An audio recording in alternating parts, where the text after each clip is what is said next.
আচ্ছা, আজকে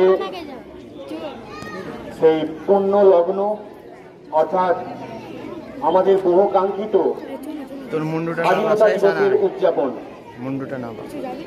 স্বাধীনতা আমাদের সকলের কাছেই পরম কাঙ্ক্ষিত বিষয়। তাই কবি বলেছেন, স্বাধীনতাহীনতায় কে বাঁচিতে চাই।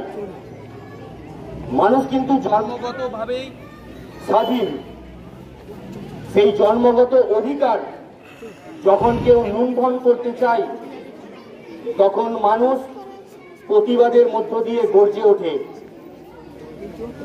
তারই প্রতিফলন আমরা স্বাধীনতা সংগ্রামে, আমাদের ভারতবর্ষের স্বাধীনতা সংগ্রামের প্রতিটি ছত্রে ছত্রে খুঁজে পেয়েছি। প্রায় 200 বছর দীর্ঘ ঔপনিবেশিক শাসনের পর পরাধীনতার শৃঙ্খল ছিন্ন করে ভারতবর্ষ 1947 সালের 15ই আগস্ট স্বাধীনতা লাভ করে।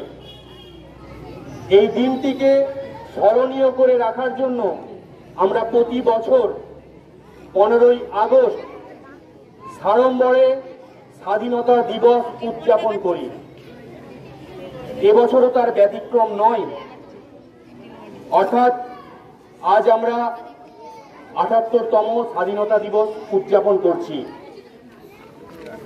স্যার বললেন যে কিছুটা সংক্ষিপ্তভাবে বলতে, কিন্তু স্বাধীনতা সংগ্রামের বা স্বাধীনতা পাওয়ার যে ইতিবৃত্তান্ত, এটা কিন্তু খুব সংক্ষিপ্ত ভাবে রাখা যায় না।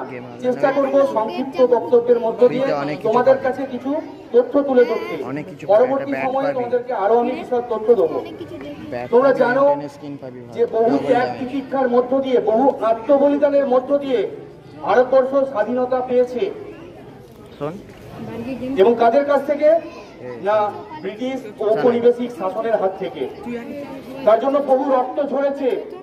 দীর্ঘ 190 বছর বহু রক্ত ঝরেছে আমাদের দেশে, এবং আত্মাহুতি দিয়েছে ক্ষুদিরাম বসু, বিনয় বাদল দীনেশ, প্রফুল্ল চাকি সহ আরো অনেক তাজা প্রাণ। পাশাপাশি আমরা মহাত্মা গান্ধীর ভূমিকাও জানি।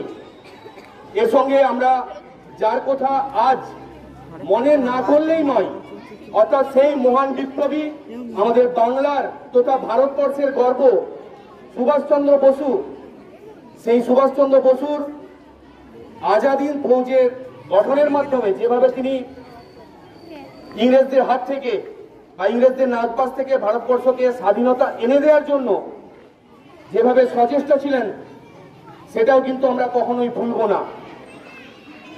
এর সঙ্গে বলে রাখি, ব্যাপক গণ আন্দোলন, আজাদ হিন্দ ফৌজের আগ্রাসন, নৌবিদ্রোহ, এর সঙ্গে আরেকটা কথা মাথায় রাখতে হবে যে দ্বিতীয় বিশ্বযুদ্ধে ব্রিটেন প্রচন্ড ধাক্কা খেয়েছিল। এই সামগ্রিক কারণের জন্যই ব্রিটেন ভারতবর্ষকে স্বাধীনতা দানে সচেষ্ট হয়। ভারতবর্ষের স্বাধীনতা সংগ্রামীদের অবদানকে আমি তুচ্ছ করছি না। এর সঙ্গে তোমাদেরকে মনে রাখতে হবে যে দ্বিতীয় বিশ্বযুদ্ধের যে ধাক্কা ব্রিটেন পেয়েছিল, তার জন্য ব্রিটেন আর সাহস করে উঠতে পারেনি যে তারা ভারতে তাদের যে ঔপনিবেশিক প্রশাসন তারা চালিয়ে নিয়ে যেতে পারবে। সেই জন্য তারা ভারতবর্ষকে স্বাধীনতা দানে বাধ্য হয়। আজ 15ই আগস্ট 1947 সালের এই দিনেই মধ্যরাত্রে ভারতবর্ষ স্বাধীনতা লাভ করে। ভারতের প্রথম প্রধানমন্ত্রী জওহরলাল নেহেরু তিরঙ্গা পতাকা উত্তোলন করেন। আমরা জানি যে আজ এই শুভ দিনটিতে পাড়ায় পাড়ায়, স্কুলে, কলেজে, প্রশাসনিক কার্যালয় সর্বত্রই স্বাধীনতা দিবস পালিত হয়। আমাদেরকে শেষে দু একটি কথা আমাদেরকে মাথায় রাখতে হবে।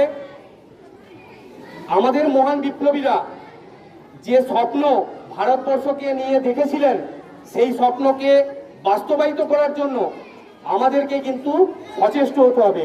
তবেই জগৎ সভায় আবার ভারত শ্রেষ্ঠ আসন লবে।